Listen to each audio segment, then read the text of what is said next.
السلام علیکم ورحمۃ اللہ وبرکاتہ۔ الحمد للہ الواحد الأحد الفرد الصمد الذي لم يلد ولم يولد ولم يكن له كفوا أحد۔ احباب گرامی، جیسا کہ آپ جانتے ہیں ہم حدیث کی معروف کتاب بلوغ المرام پڑھ رہے ہیں۔ ہمارا جو 2 ہفتے سے تقریباً موضوع چل رہا ہے وہ بڑوں کو رسپیکٹ، خاص کر اپنے والدین کا ادب و احترام، ان کی ضروریات زندگی مہیا کرنا، یہ انسان کی سب سے پہلی ذمہ داری ہے۔ بسا اوقات انسان اپنے والدین کو اپنے قول و فعل سے ڈائریکٹ تکلیف یا کوئی ایذا تو نہیں دیتا، لیکن انڈائریکٹ وہ سبب بنتا ہے اپنے والدین کو تکلیف یا ایذا پہنچنے کا۔ تو شریعت نے ہمیں ایسی چیزوں سے بھی منع کر دیا کہ تم ایسے افعال اور اعمال مت کرو جن سے تمہارے والدین کو تکلیف پہنچ سکتی ہے۔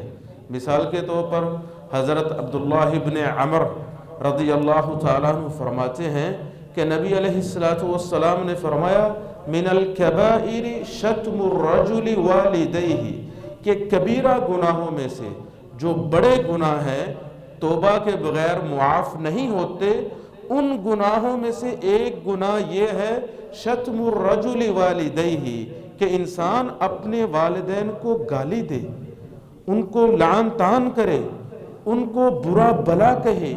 تو جب نبی علیہ السلام نے یہ فرمایا صحابہ کرام چونک اٹھے۔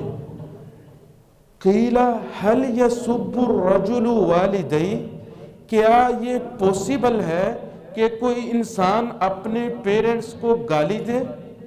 قال نعم، نبی علیہ السلام نے فرمایا جی ہاں، یہ دنیا میں ہوتا ہے۔ کیسے؟ یسب الرجل والدیہ، کہ ایک آدمی دوسرے والدین کو گالی دیتا ہے، فیسب الرجل الآخر والدیہ، تو دوسرا آدمی اس کے والدین کو گالی دیتا ہے، فیسب امہ، یہ انسان دوسرے انسان کی والدہ کو گالی دیتا ہے، فیسب امہ، تو وہ دوسرا اس کی والدہ کو گالی دیتا ہے۔ تو گویا یہ انسان سبب بنا اپنے والدین کو گالی دینے کا۔ گالی دینا، کسی کو لعن طعن کرنا، برا بلا کہنا، یہ تو ویسے ہی بہت کبھی حرکت ہے۔ چاہے جائے کہ انسان اپنے پیرنٹس کو گالی دینے کا، برا بلا کہنے کا، لعن طعن برداشت کرنے کا سبب بنے، اس سے بڑی قباحت اور کیا ہو سکتی ہے؟ والدین کا حق تو بہت بڑا ہے، بلکہ حضرت محمد الرسول اللہ صلی اللہ علیہ وآلہ وسلم نے فرمایا جو انسان گالی دیتا ہے اس کے اندر نفاق کی علامت پائی جاتی ہیں۔ آپ علیہ السلام نے فرمایا آیت المنافق ثلاث، کہ منافق انسان جو ہے اس کی 3 علامتیں ہیں۔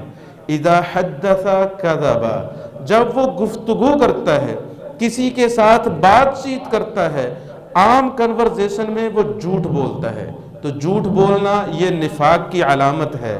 ایسے ہی رسالت آپ صلی اللہ علیہ وآلہ وسلم نے فرمایا وَإِذَا خَاصَمَ فَجَرَ، جب اس انسان کی کسی کے ساتھ تلخ کلامی ہوتی ہے، اونچ نیچ ہو جاتی ہے، کوئی مس انڈرسٹینڈنگ ہو جاتی ہے، غلط فہمی ہو جاتی ہے، تو یہ انسان اس وقت گالی دیتا ہے۔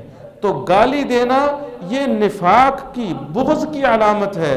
اور تیسری چیز آپ علیہ السلام نے فرمایا وَإِذَا اؤْتُمِنَ خَانَ، جب اس انسان کے پاس امانت رکھی جائے تو اس میں خیانت کرتا ہے۔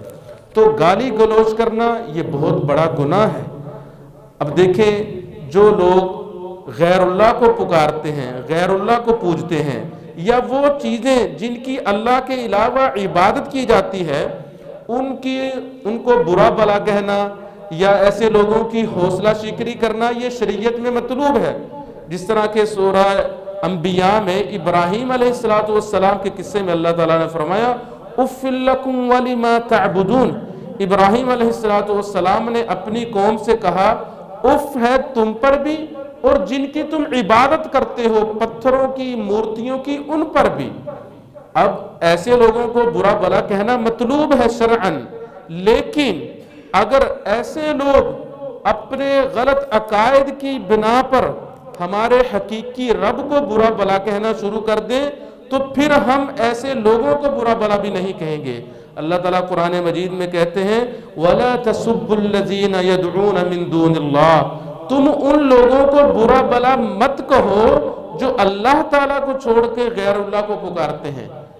ہاں ان کو شرعی اعتبار سے برا بلا کہہ سکتے ہو کہ بھائی تمہاری عقل کہاں چلی گئی، اللہ تعالیٰ نے تمہیں شعور دیا، تمہیں سینس دی ہے، تم اپنے خالق حقیقی کو چھوڑ کے بتوں کی پوجا کرتے ہو، اپنے جیسے انسانوں کے سامنے ماتھا ٹیکتے ہو۔ یہ کہنا شرعاً مطلوب ہے، لیکن اگر جیسا کہنے سے وہ لوگ جواب میں اللہ تعالیٰ کو گالی دیں پھر ہم ان کو ایسا بھی نہیں کہیں گے۔ اللہ تعالیٰ فرماتے ہیں وَلَا تَسُبُّوا الَّذِينَ يَدْعُونَ مِن دُونِ اللَّهِ، ان لوگوں کو بھی برا بلا مت کہو جو اللہ تعالیٰ کو چھوڑ کے غیر اللہ کی عبادت کرتے ہیں۔ کیوں؟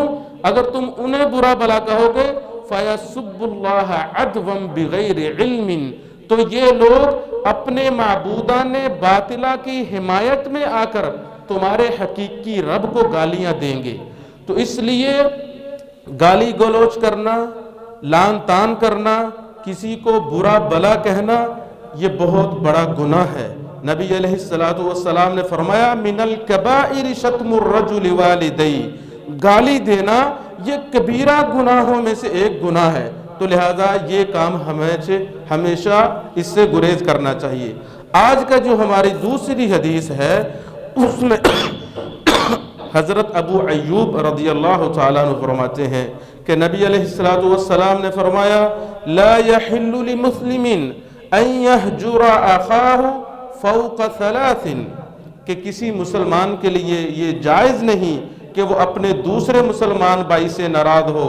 یلتقیان فیعرض هذا ویعرض هذا، دونوں مسلمان ہیں، ایک گلی محلے میں رہتے ہیں، لڑائی کی وجہ سے، غلط فہمی کی وجہ سے ایک دوسرے سے دور ہو گئے۔ کبھی ایسا بھی ہوتا ہے یہ جا رہا ہوتا ہے دوسرا آ رہا ہوتا ہے، دل میں بغض، کینہ، حسد کی وجہ سے یا اس غلط فہمی کی بنا پر یہ اس کی طرف دیکھنا پسند نہیں کرتا، وہ اس کی طرف دیکھنا پسند نہیں کرتا۔ شیطان خوش ہوتا ہے، اس کو موقع ملتا ہے مسلمانوں کو دور کرنے کا۔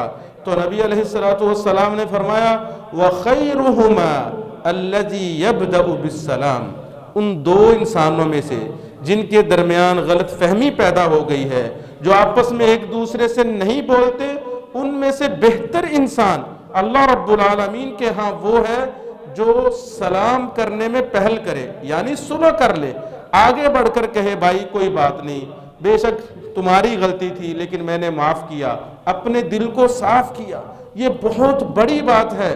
تو نبی علیہ السلام نے فرمایا لا يحل لمسلم، کسی مسلمان کے لیے حلال نہیں۔ تو اگر میں کسی انسان سے ناراض ہوں، میرے دل میں کسی کے بارے میں بغض، کینہ، عداوت ہے اور اس کو 3 دن بھی گزر جائیں تو یہ پھر نبی علیہ السلام کی نافرمانی ہے۔ ہاں اگر کوئی ایسا انسان ہو جو ظالم ہے، جو ظلم و زیادتی کرنے والا ہے، جو 100% قصوروار ہے، کوئی شرعی مسئلہ ہے، کوئی دین کا معاملہ ہے، اس نے کسی غریب کا حق مارا، کسی کا حق چھین لیا، آپ نے اس سے بات کی تو بات تلخ کلامی تک جا پہنچی، تو آپ اسے سزا دینے کے لیے، اسے سمجھانے کے لیے اگر آپ اس سے کلام نہیں کرتے، بات نہیں کرتے تو یہ بات سمجھ میں آتی ہے۔ جس طرح نبی علیہ السلام نے اپنے 3 صحابہ کرام حضرت کعب بن مالک اور ان کے 2 صحابہ کرام کو 50 دن چھوڑے رکھا تھا، بلکہ مسلمانوں کو یہ حکم دے دیا تھا کہ ان کے ساتھ کوئی بات نہ کرے۔ حضرت کعب بن مالک رضی اللہ تعالیٰ عنہ فرماتے ہیں کہ جب مجھ سے مسٹیک ہوئی، غزوہ تبوک سے پیچھے رہ گیا، تو نبی علیہ السلام نے لوگوں کو حکم دے دیا کہ ان سے مقاطعہ کر لیا جائے، قطع تعلق ہی کر لی جائے، حتیٰ کہ نبی علیہ السلام نے حضرت کعب کے گھر والوں کو بھی حکم دے دیا۔ تو حضرت کعب رضی اللہ تعالیٰ عنہ کہتے ہیں یہ زمین اتنی کشادہ ہونے کے باوجود میرے لیے تنگ ہو گئی تھی، میں جہاں بھی جاتا تھا کوئی انسان مجھ سے کلام نہیں کرتا تھا، کیونکہ محمد الرسول اللہ صلی اللہ علیہ وآلہ وسلم نے منع کر دیا تھا۔ تو اگر کوئی شرعی مصلحت ہو، کوئی ظالم انسان ہے، غاصب انسان ہے، برا انسان ہے، اسے سبق سکھانے کے لیے آپ اس سے بات چیت نہیں کرتے تو یہ جائز ہے، لیکن چھوٹی موٹی باتوں کو لے کے ناراض ہو جانا، ناراضگیوں کو طول دینا، لمبا بنا لینا، یہ اسلام اور اہل اسلام کے خلاف ہے۔ اسی وجہ سے محمد الرسول اللہ صلی اللہ علیہ وآلہ وسلم نے فرمایا لا يحل لمسلم ان يهجر اخاه فوق 3 ایام، کہ کسی مسلمان کو یہ زیب نہیں دیتا وہ اپنے دوسرے مسلمان بھائی سے ناراض ہو جائے، اسے چھوڑ دے 3 دن سے زیادہ۔ 1-2 دن میں انسان کا غصہ ٹھنڈا ہو جانا چاہیے، اسے احساس ہو جانا چاہیے کہ بھائی اگر اس نے غلطی کی ہے وہ بھی انسان ہے، اس میں میرا بھی تھوڑا سا قصور ہے، تو 1-2 دن میں اسے اپنا معاملہ رفع دفع کر لینا چاہیے۔ تو یہ اسلام کے احکامات ہیں، ہمیں انہیں دل و جان سے قبول کرنا چاہیے۔ دعا ہے اللہ تعالیٰ مجھے بھی اور آپ کو، ہم سب کو ان باتوں پر عمل کی توفیق عطا فرمائے۔ وآخر دعوانا الحمدللہ رب العالمین۔